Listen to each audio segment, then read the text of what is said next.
Assalamualaikum warahmatullahi wabarakatuh. Perkenalkan nama saya Anissa Zafira, NPM 2115066038 dari kelas PSVC.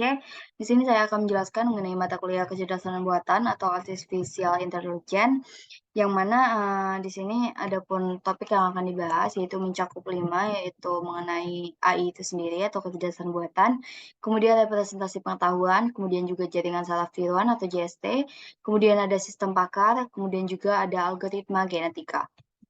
Untuk bagian pertama, yaitu mengenai artificial intelligence atau kecerdasan buatan, kita mengetahui bahwa kecerdasan buatan ini merupakan, bagaimana, cara, kita untuk membuat suatu mesin cerdas atau komputer cerdas, yang di mana ilmu itu, akan, membuat, suatu komputer ini memiliki otak, sehingga ia dapat berperilaku, rasional, seperti layaknya manusia. Kemudian juga, buatan ini merupakan bagian dari bagaimana cara kerja suatu komputer, sehingga dapat, bertingkah, secara rasional untuk menyelesaikan suatu permasalahan. Jadi, di sini, kita tujuan dalam mempelajari AI ini seperti yang dijelaskan, yaitu di mana kita akan, ditujukan untuk membuat, bagaimana, mesin cerdas itu dapat tercipta. Kemudian juga, adapun cara-cara dalam membuat AI itu, yang pertama kita dapat mengidentifikasi masalah, kemudian juga menentukan metode dalam AI, di mana metode-metodenya ada searching, reasoning, planning, ataupun learning, dan juga kita akan mengumpulkan data yang dibutuhkan. Kemudian mempelajari metode yang telah ditentukan, kemudian kita mulai ke bagian coding dan penyusunan program. Kemudian juga terdapat trial and error atau percobaan untuk program yang telah disusun, dan juga itu adalah terakhir adalah implementasi di mana kita akan menanamkannya kepada sistem cerdas tersebut. Kemudian kita akan lanjut ke problem solved, di mana di sini adalah teknik dalam AI, yaitu ada searching, reasoning, planning, dan juga learning. Di mana searching tadi merupakan, representasi ruang keadaan, kemudian reasoning merupakan representasi penalaran, yang mana akan dituangkan dalam, matematika yang bersifat logik. Kemudian juga planning, yaitu penggabungan solusi secara terstruktur dari setiap sub hingga bagian yang paling kecil. Sementara yang terakhir yaitu learning, yaitu adanya pembelajaran untuk menemukan suatu aturan baru yang berlaku untuk masalah atau data yang belum diketahui. Adapun mode pembelajaran dalam AI yaitu ada 3, yaitu supervised, kemudian unsupervised, dan reinforcement.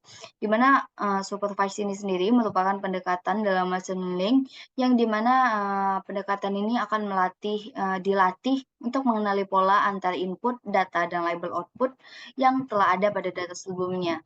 Sehingga di sini supervised akan mengidentifikasi atau melatih agar kita dapat mengidentifikasi hubungan yang mendasari, koneksi input data dengan label output yang telah ada.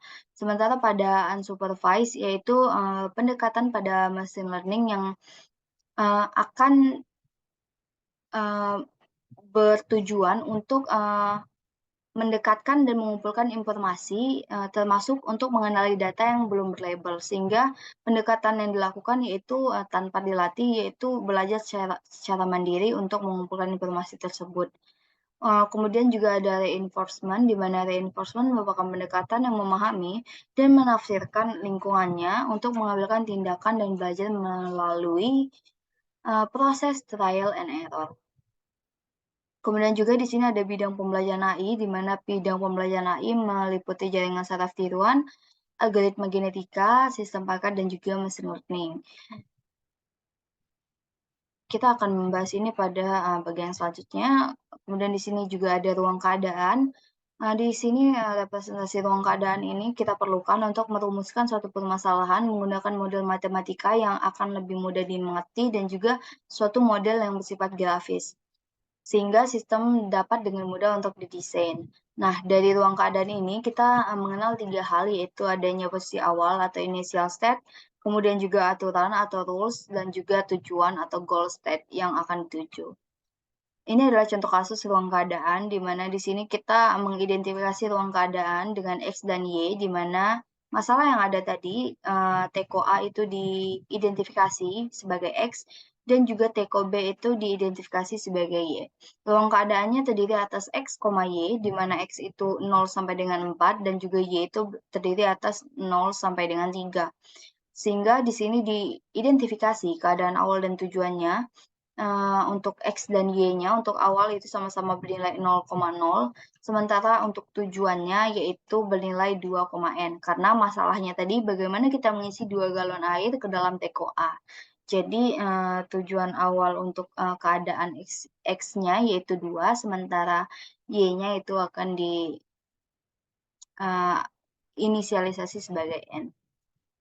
Ini adalah contoh penyelesaian rules yang dapat dijalankan untuk masalah bagaimana kita mengisi 2 galon air ke dalam teko A. Kemudian, untuk bagian yang kedua yaitu mengenai representasi pengetahuan, di mana representasi pengetahuan di sini, merupakan knowledge atau pengetahuan. Knowledge itu sendiri merujuk kepada informasi yang digunakan oleh sistem cerdas atau kecerdasan buatan untuk memahami, suatu masalah yang lebih spesifik, di mana pengetahuan ini didefinisikan sebagai sekumpulan fakta, aturan konsep, dan hubungan antara entitas yang akan membantu pemahaman dalam AI itu untuk menyelesaikan suatu persoalan, termasuk permodelan perilaku cerdas untuk agen agar menghasilkan output yang sesuai dan akurat beserta relevan. Kemudian juga kategori, representasi pengetahuan ini, dikategorikan sebagai 3, yaitu ada 4, yaitu logika, prosedural, kemudian network, dan juga struktural. Di mana logika di sini berhubungan dengan premis-premis, kemudian prosedural itu berhubungan dengan if-else, kemudian network ini berhubungan dengan sebuah jaringan yang memiliki komponen utama yaitu node dan link. Kemudian juga ada struktural yaitu representasi network yang diperluas dengan membuat node menjadi struktur data yang lebih kompleks. Kemudian selanjutnya yaitu ada kebagian 3. Yaitu mengenai jaringan saraf tiruan, di mana jaringan saraf tiruan itu sendiri merupakan algoritma pemrograman dalam kecerdasan buatan yang berfokus pada pengembangan sistem cerdas berdasarkan jaringan saraf biologis yang membentuk struktur otak manusia. Jadi pada otak manusia itu sendiri terdapat banyak neuron-neuron. Nah, di mana neuron-neuron inilah yang saling terhubung satu dengan yang lainnya yang dapat mengirimkan atau bertukar informasi satu sama lain. Komponen-komponennya yaitu meliputi 6, yaitu ada input, output, kemudian target, bobot, kemudian juga bias dan fungsi aktivasi. Input merupakan data yang nantinya akan melewati setiap layer pada jaringan saraf tiruan. Sementara output merupakan hasil yang akan dihasilkan dari nilai inputan setelah terjadinya proses dari layer-layer yang telah dilewati. Kemudian juga target merupakan hasil yang diinginkan dalam proses JST tersebut. Kemudian bobot merupakan nilai yang digunakan setiap neuron dalam menghitung dan menghasilkan output. Kemudian juga bias merupakan nilai tambahan atau konstanta pada jaringan saraf tiruan yang fungsinya agar JST tersebut dapat lebih fleksibel dalam memodelkan dan menentukan target yang dituju. Sementara fungsi aktivasi merupakan fungsi yang digunakan untuk JST dalam menentukan hasil atau output aktivasi pada suatu layer yang akan dicocokkan dengan target berdasarkan nilai, input, bobot, dan bias yang diterima. Ini adalah prinsip kerjanya. Ini adalah gambarannya bagaimana gambaran pada jaringan manusia, otak manusia, dan juga permodelan matematikanya. Jadi ini adalah prinsip kerjanya. Ketika input dimasukkan, maka input tersebut akan dikalikan dengan bobot dan kemudian dikalkulasikan sesuai jumlah node inputan. Selanjutnya, hasil kalkulasi akan dijumlahkan dengan bias. Hasil tersebut akan menjadi output yang akan melewati fungsi aktivasi. Fungsi aktivasi itulah yang akan menentukan apakah hasil output tadi sebelumnya sesuai dengan target atau tidak. Jika sesuai, maka output yang melewati fungsi aktivasi tersebut maka bobot dan biasnya akan digunakan kembali untuk data input yang selanjutnya. Apabila output yang melewati fungsi aktivasi tersebut tidak sesuai dengan target, maka bobot dan bias yang ada akan melewati proses pembaruan atau akan diupdate lagi nilainya, sehingga nilai bobot dan bias yang diupdate tersebut akan digunakan untuk pengujian yang selanjutnya. Kemudian dalam JST kita mengenal adanya single layer perceptron dan multi layer perceptron. Perbedaannya hanya terdapat pada hidden layer, di mana single layer dia hanya memiliki satu unit hidden layer dan juga hanya terdiri dari input dan juga unit input dan output di bagian depan dan belakangnya. Sementara pada multi layer perceptron dia terdiri atas beberapa bagian hidden layer yang dimana dia juga akan memiliki beberapa fungsi aktivasi dan juga summing pada layer-layer berikutnya, seperti itu.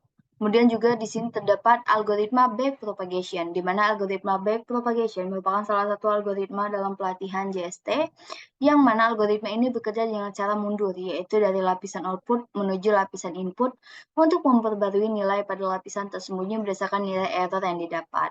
Seperti itu. Adapun di sini selanjutnya yaitu mengenai sistem pakar atau expert system, di mana sistem pakar itu sendiri merupakan suatu program komputer yang mana sistem informasinya mengandung beberapa pengetahuan dari satu atau lebih pakar manusia terkait bidang yang cenderung spesifik. Maksud pakar di sini merupakan suatu ilmu atau kemampuan yang dimiliki oleh seseorang, namun bersifat secara spesifik atau khusus sehingga tidak semua orang awam itu tahu akan ilmu tersebut. Maka dari itu sistem pakar ini digunakan untuk keahlian khusus di bidangnya, seperti halnya dokter dan lain-lain. Metode dalam sistem pakar ini ada dua, yaitu forward chaining dan juga backward chaining. Forward chaining ini merupakan metode penilaian dalam kecerdasan buatan, di mana aturan invensinya itu diterapkan pada data yang ada untuk mengekstrak data tambahan hingga titik akhir atau tujuan tercapai. Sementara backward chaining itu merupakan konsep dalam kecerdasan buatan yang melibatkan backtracking dari titik akhir atau tujuan yang menetapkan langkah-langkah logis yang dapat digunakan untuk menemukan solusi penting lainnya. Komponen dalam sistem pakar itu ada tiga, yaitu knowledge base atau basic pengetahuan, kemudian ada inference engine dan juga user interface. Knowledge base itu berisi data, informasi, ataupun rules relasi antar data yang akan menjadi basic dalam menentukan aturan ataupun pengambilan dari kesimpulan. Sementara inference engine itu merupakan komponen yang berfungsi untuk menganalisa data yang ada dan menarik kesimpulan berdasarkan aturan tadi. Untuk user interface itu merupakan komponen yang berfungsi sebagai alat ataupun media komunikasi antara pemakai atau user dengan program. Kemudian yang terakhir yaitu mengenai algoritma genetika, di mana algoritma genetika ini merupakan teknik untuk menemukan solusi optimal dari permasalahan yang mempunyai banyak solusi. Maka dari itu, algoritma genetika ini akan melakukan pencarian dari beberapa solusi yang ada, yang diperoleh sampai dengan mendapatkan solusi yang paling baik atau terbaik sesuai dengan kriteria yang telah ditentukan. Istilah dari dalam algoritma genetika ini yaitu meliputi gen, kemudian alel, kromosom, individu, populasi, generasi, dan nilai fitness. Gen merupakan beberapa nilai yang bersifat biner, float, integer, maupun karakter, ataupun kombinatorial. Sementara alel itu nilai dari gen itu, kemudian kromosom merupakan gabungan-gabungan gen yang membentuk nilai tertentu. Individu yaitu menyatakan suatu nilai atau salah satu solusi yang mungkin dari permasalahan yang diangkat, sementara populasi yaitu kumpulan dari individu yang akan diproses bersama-sama dalam suatu siklus proses evolusi, sementara generasi itu menyatakan satu satuan siklus proses dari evolusi, dan juga nilai fitness itu menyatakan berapa baik nilai dari suatu individu itu sendiri. Baik, saya rasa sekian yang dapat saya sampaikan mengenai mata kuliah dari kecerdasan buatan atau artificial intelligence ini. Jadi di sini we are stuck with technology when what we really want is just stuff that works. Jadi kita akan stuck dengan teknologi ketika kita tidak tahu sebenarnya apa yang benar-benar itu kita kerjakan. Maka dari itu, saya rasa materi ini dapat kita jadikan bahan untuk sama-sama meningkatkan pengetahuan dan keahlian kita untuk dapat bekerja dalam teknologi yang ada, sehingga kita tidak akan stuck di dalam teknologi yang telah membuai kita sampai dengan sejauh ini. Baik, sekian dari saya akhiri. Wassalamualaikum warahmatullahi wabarakatuh.